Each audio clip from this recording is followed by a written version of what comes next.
அஸ்ஸலாமு அலைக்கும் and hello everyone, welcome to homemade vibes. எல்லோரும் எப்படி இருக்கீங்க? நல்லா இருக்கீங்களா? இன்றைக்கி ரொம்ப ஹெல்தி அண்ட் செம்ம யம்மியான கருப்பு கவுனி ப்ரௌனி எப்படி செய்கிறது சொல்லி பார்க்கலாம்.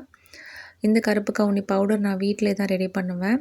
அது எப்படி செய்யலாம், எப்படி ஸ்டோர் பண்ணலான்ட்டு நான் வழக்கமாக எப்படி நான் ரெடி பண்ணி எடுப்பேனோ அதே போல் நான் இந்த வீடியோவிலுமே நான் காமிச்சிருக்கேன். ஸோ இந்த வீடியோ உங்கள் எல்லாத்துக்குமே ரொம்ப யூஸ்ஃபுல்லாக இருக்கும்னு சொல்லி நினைக்கிறேன். இன்றைக்கி இந்த ப்ரௌனி எனக்கு கேட்டது யாருன்னு பார்த்தீங்கன்னா, என்னோடய ரெகுலர் கஸ்டமர் தான். அவங்க இப்போ ப்ரெக்னெண்ட்டாக இருக்காங்க. ஸோ நம்ம நார்மலாக நம்ம வழக்கமாக செய்கிறத விட நம்ம ரொம்ப கேர்ஃபுல்லாக நம்ம பார்த்து செஞ்சு கொடுக்கணும். எப்போவுமே இந்த மாதிரி மல்டிக்ரெயின்லாம் நம்ம வந்துட்டு நம்ம அப்படியே நம்ம ரோஸ்ட் பண்ணி பவுடர் பண்ணுறத விட இந்த மாதிரி நம்ம ஓவர் நைட் நம்ம சோக் பண்ணிவிட்டு அதுக்கப்புறமா நம்ம ரெடி பண்ணுறது தான் நல்லதாக இருக்கும்.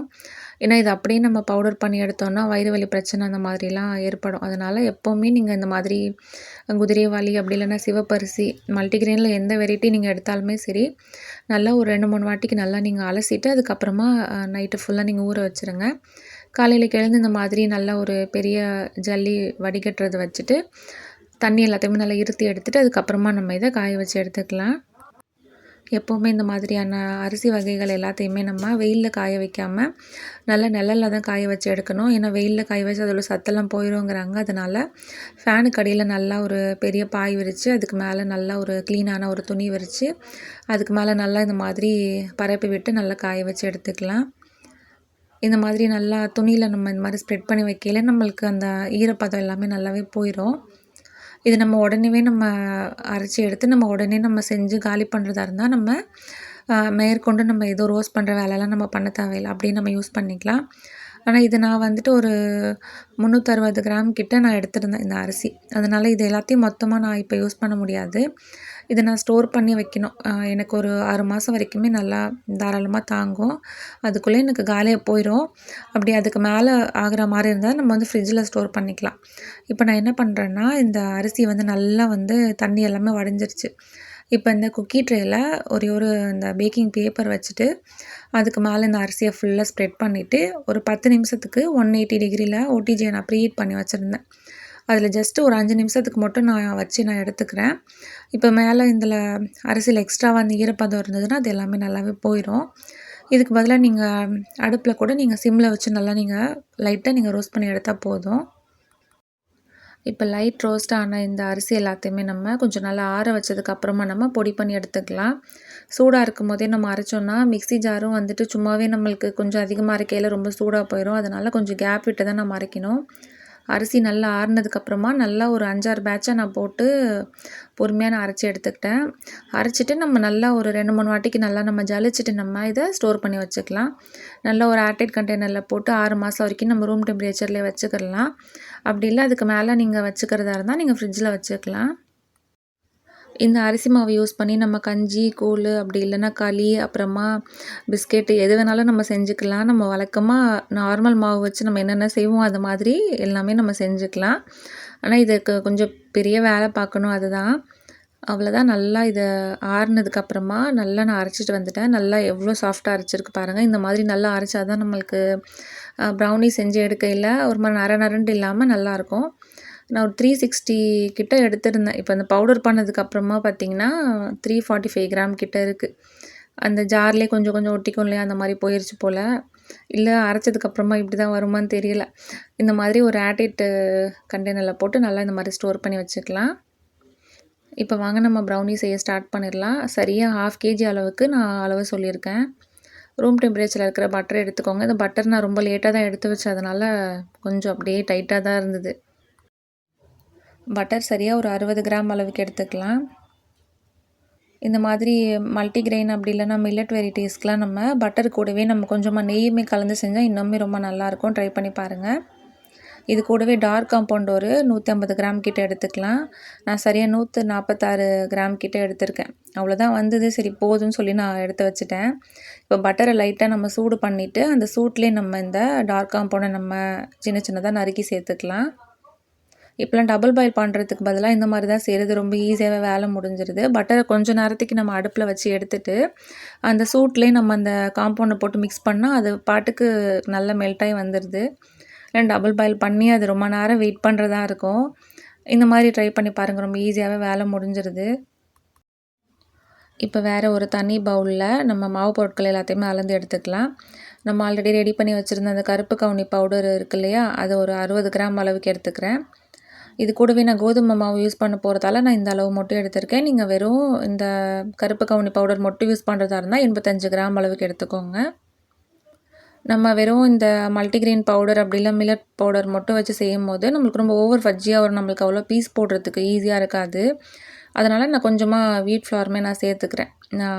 உங்களுக்கு விருப்பம் இல்லைன்னா நீங்கள் உங்களுக்கு எந்த மாதிரி பிடிக்குமோ அந்த மாதிரி நீங்கள் சேர்த்துக்கோங்க. இப்போ இந்த கோதுமை மாவு வந்துட்டு ஒரு 25 கிராம் அளவுக்கு நான் எடுத்துக்கிறேன். இது கூடவே ஒரு 20 கிராம் அளவுக்கு கொக்கோ பவுடர் சேர்த்துக்கலாம். நான் எல்லாத்தையுமே அளந்து நான் டேர் பண்ணி தான் காமிச்சிருக்கேன். இப்போ நம்மளோட சீக்ரெட் இன்க்ரீடியண்ட்டான கார்ன்ஃப்ளவர் ஒரு 10 கிராம் அளவுக்கு நான் சேர்த்துக்கிறேன். கார்ன்ஃப்ளவர் சேர்க்குறதால ப்ரௌனி நல்லா சாஃப்டாக வரும், டெக்ஸ்சருமே ரொம்ப நல்லா கிடைக்கும். நம்ம வழக்கமாக இந்த மைதா மாவில் செய்கிற ப்ரௌனிக்கு கார்ன்ஃப்ளவர்லாம் சேர்க்கணுன்ட்டு அவசியம் இல்லை. கோதுமை மாவு அப்படி இல்லைன்னா ராகி ப்ரௌனி இந்த மாதிரி நம்ம மில்லட் ஆர் மல்டிகிரெயின் யூஸ் பண்ணும்போது கார்ன்ஃப்ளவர் இந்த மாதிரி கொஞ்சமாக சேர்த்து செஞ்சு பாருங்கள், நல்லா பர்ஃபெக்டாக வரும். இது கூடவே ஒரு பிஞ்ச் அளவுக்கு உப்புமே சேர்த்து வச்சிடலாம்.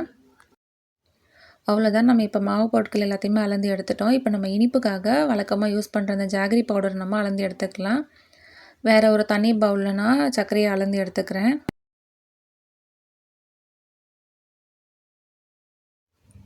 ஜாகரி பவுடர் சரியாக ஒரு 150லேருந்து 160 கிராம்குள்ளே நம்ம எடுத்துக்கலாம். ரூம் டெம்பரேச்சரில் இருக்கிற 2 மீடியம் சைஸ் முட்டை எடுத்து இந்த ஜாகரி பவுடர் கூடவே நம்ம நல்லா கலந்து வச்சுக்கலாம். இந்த ப்ரௌனி முழுக்க நம்ம ஜாகரி பவுடர் யூஸ் பண்ணி செய்கிறதால இதில் எந்த ஒரு எசன்ஸும் நம்ம சேர்க்க தேவையில்லை. ஏன்னா இந்த ஜாகரி பவுடரே அவ்வளோ நல்லா வாசமாக ரொம்ப நல்லாயிருக்கும். அது இல்லாமல் இது கருப்பு கவுனி ப்ரௌனிங்கிறதால அதோட அந்த ஃப்ளேவருமே ரொம்ப நல்லாயிருக்கும். அதனால் இந்த முட்டையோட ராஸ்மெல் எதுவுமே வராது. இது நல்லா ஒரு வாட்டி நம்ம நல்லா இந்த மாதிரி பீட் பண்ணதுக்கப்புறமா இதில் நம்ம அந்த பட்டர் சாக்லேட் நம்ம ஆல்ரெடி மெல்ட் பண்ணி வச்சுருக்கோம் இல்லையா, அதையுமே நம்ம கூட சேர்த்துக்கலாம். இப்போ பாருங்கள், நம்ம கலந்து வச்சுருந்த அந்த காம்பவுண்ட் எல்லாமே நல்லாவே மெல்ட் ஆயிருச்சு. இதை லைட்டாக ஒரு வாட்டி நம்ம மிக்ஸ் பண்ணதுக்கப்புறமா நம்ம கலந்து வச்சுருந்த அந்த சர்க்கரை ஜாகரி பவுடர் முட்டை இருக்கு இல்லையா, அதை இதோடய சேர்த்து நல்லா கலந்துட்டு நம்ம ஆல்ரெடி எடுத்து வச்சுருந்த அந்த மாவை நல்லா ஒரு வாட்டி ஜலிச்சுட்டு நம்ம கட் அண்ட் ஃபோல்ட் மெத்தடில் நம்ம நல்லா கலந்து எடுத்துக்கலாம். ஓடிஜியை ஒரு 10 நிமிஷத்துக்கு நம்ம ஒரு 180 டிகிரியில் ப்ரீஹீட் பண்ணிட்டு வந்துடலாம். முட்டையும் நம்ம ஜாகரியும் பீட் பண்ணி எடுப்போம் இல்லையா, அந்த நேரத்துலேயே நீங்கள் ஓடிஜியை ப்ரீஹீட் பண்ணி வச்சுக்கோங்க, நம்மளுக்கு சரியாக இருக்கும். இப்போ இந்த மாவு வெளியில் தெரியக்கூடாது, அவ்வளோதான். பொறுமையாக இந்த மாதிரி கட் அண்ட் ஃபோல்ட் மெத்தடில் மிக்ஸ் பண்ணி எடுத்துக்கலாம். நான் வீடியோ வந்துட்டு ரொம்ப ஸ்பீடாக நான் ஓட வச்சு காமிச்சிருக்கேன். நீங்கள் பொறுமையாக நீங்கள் கலந்து எடுத்துக்கிட்டு செஞ்சிங்கன்னா நல்லா பர்ஃபெக்டான ப்ரௌனி கிடைக்கும். நான் இன்றைக்கி இந்த ரெக்டாங்கிள் டின் தான் எடுத்திருக்கேன். இந்த மாவு இதில் கொட்டையிலே பாருங்கள் எவ்வளோ அழகாக நல்லா ஃபோல்டாகி விழுது. அது பார்க்குறதுக்கு எவ்வளோ நல்லா சாட்டிஸ்ஃபேக்ஷனாக இருக்கும். இதில் ப்ரௌனி பேட்டர் எல்லாத்தையுமே சேர்த்ததுக்கப்புறமா இந்த மாதிரி ஒரு குச்சி வச்சு லைட்டாக நம்ம கலந்து எடுத்துக்கலாம். நமக்கு நல்லா அழகான ஒரு கிரிங்கிள் டாப் கிடைக்கும். இப்போ நம்ம ஒரு 10 நிமிஷத்துக்கு ப்ரீஹீட் பண்ணி வச்சுருந்த ஓடிஜியில் இது ஒரு 25 நிமிஷத்துக்கு நம்ம பேக் பண்ணி எடுத்துக்கலாம்.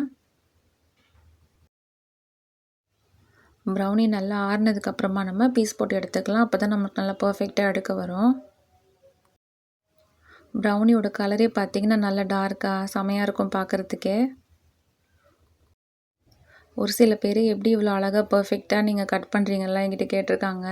அதை கட் பண்ணி எடுக்கக்குள்ளே படுற பாடு நம்மளுக்கு தான் தெரியும். அது ரொம்ப நான் அளந்துட்டு அதுக்கப்புறமா தான் நான் கட் பண்ண செய்வேன். அதில் குட்டி குட்டியாக ஒரு அடையாளம் வச்சுட்டு அதுக்கப்புறமா தான் நான் கட் பண்ணுவேன். வீடியோவில் உங்களுக்கு பார்க்குறதுக்கு அப்படியே டக்கு டக்குன்னு செய்கிற மாதிரி தெரியுது போல்.